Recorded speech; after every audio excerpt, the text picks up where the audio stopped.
Here's what our Prime Minister did last week. He permanently destroyed 20% of the population's faith in the entire Canadian banking system and stained the Canadian banking system's international reputation, I would say, for decades. And in any normal time, that in itself would have been enough to constitute sufficient grounds for a non-confidence vote for the government to be ousted. And that's only one of like the 7 things that happened last week that are of that magnitude. You can't even keep up with them.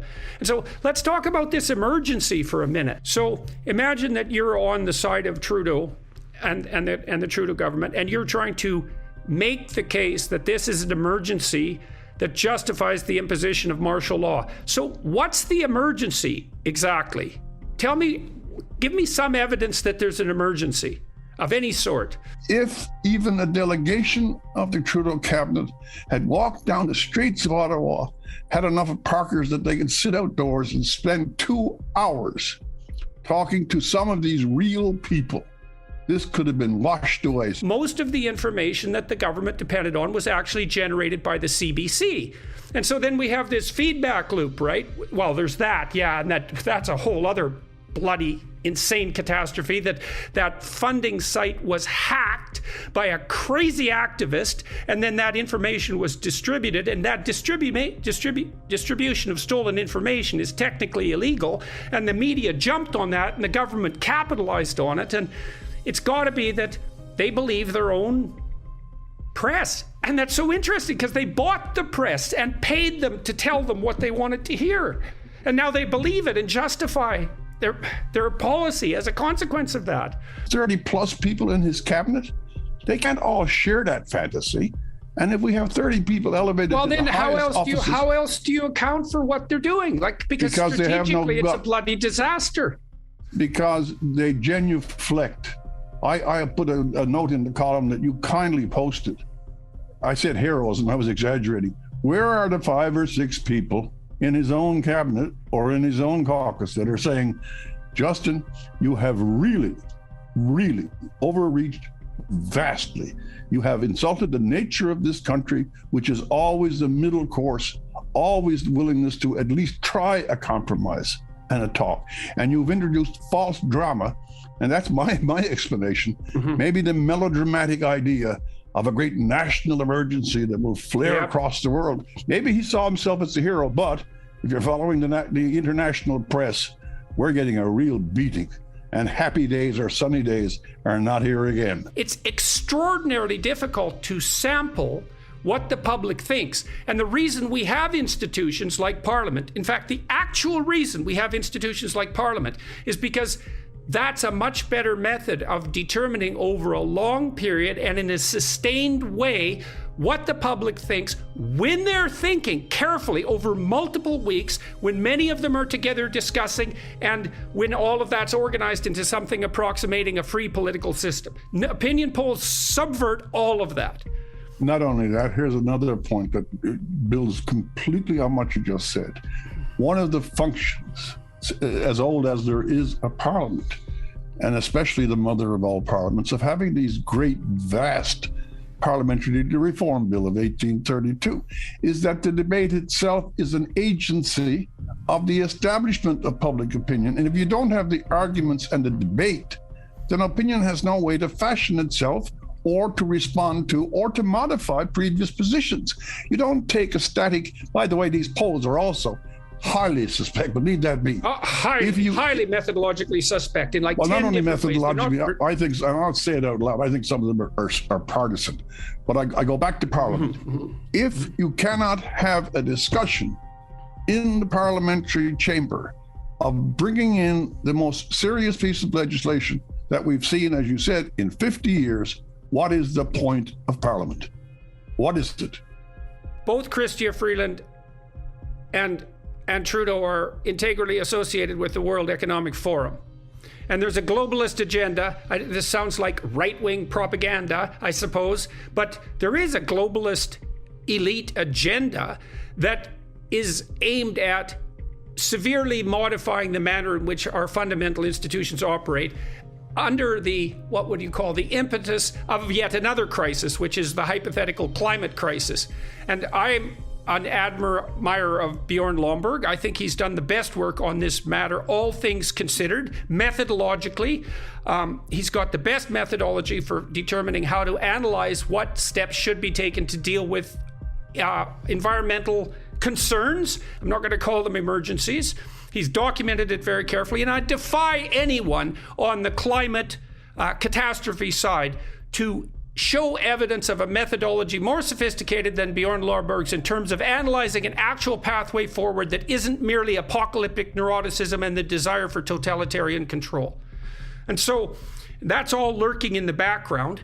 And that's also pulling the country apart in all sorts of ways, and it's underneath events like the fact that this attack occurred in northern BC the other day on the project Coastal Gas Link.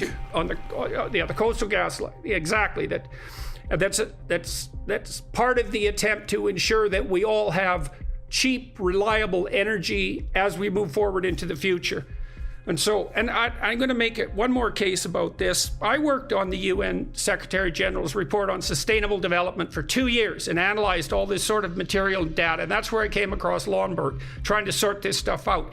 And one of the things I learned from doing that was really heartening to me and also kind of catastrophically emotion provoking was that if you look deeply into the data from as many different perspectives as you could manage, let's say with an open heart, the conclusion that you would derive is that the faster we can get cheap energy to the world's poor people, and the cheaper that energy is, and that's mostly going to be fossil fuels, especially natural gas, if we can do it right, the faster we're going to move towards clean energy in general, the richer people are going to get, and the more sustainable environmental movement we can have in the future. We make the poorest people rich by giving them access to cheap energy, mostly facilitated by fossil fuel. That's the best possible move forward for the planet and for those who are absolutely poor. And again, I defy anyone on the environmental catastrophe side to formulate an argument showing how that's not true. You say, I'm on the side of the oppressed, I'm on the side of the poor. It's like, you're not. If you're not for cheap energy, you're not on that side at all.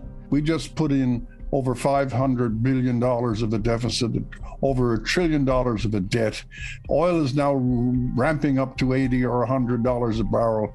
And the Canadian government has seized Alberta, built a concrete wall around it, and the greatest natural resource we have is frozen.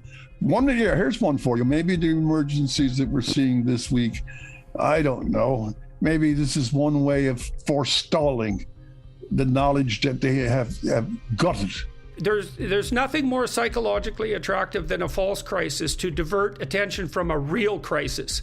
And I've been talking with people who are in the economic know in a very profound manner and who've demonstrated that in a variety of different ways. And one of the facts that was pointed out to me rather forcefully over the last month was that over the last 15 years, Canada's gross domestic product per capita has remained relatively constant at $43,000, while the Americans has moved from approximately that to $65,000. And so that's just one of many indicators that Canada is in a state of economic crisis, the magnitude of which has not yet been entirely revealed, and that the country is tearing itself apart at the seams. This is a sad, sad mess, and I'll tell you this for sure, that in the immediate future, in the next 12 months, we're going to hear so many ramifications out of this. We've done a great injury that may not be easily repaired over time. And that's the biggest worry of all. It isn't the convoy and it isn't the clearing of the protest. It's the nature of the country and the harmony that once it knew. Unprecedented times in our country, and what a bloody catastrophe that is. And I've not been an admirer of Trudeau since he decided, inappropriately in my mind, to run for office despite lacking all the necessary qualifications for doing so, except the unearned fame of his name. But having said all that, that doesn't mean I wish that he would reside over the destruction of the country as evidence of his incompetence. And I guess I would also say, maybe I'll ask you this too, I cannot see how his government can survive the next month. What do you think? What's your prediction? I am much more pessimistic than you. We have to see, because this is in the middle. This is extremely dynamic. I wrote their little tiny thing. You know, we had Mr. Trudeau knew what he was doing when he called the election earlier last year. This is an issue, but we won't see an election on it. Mr. Singh, as you pointed out, has become the tattered tail of a not very noble kite.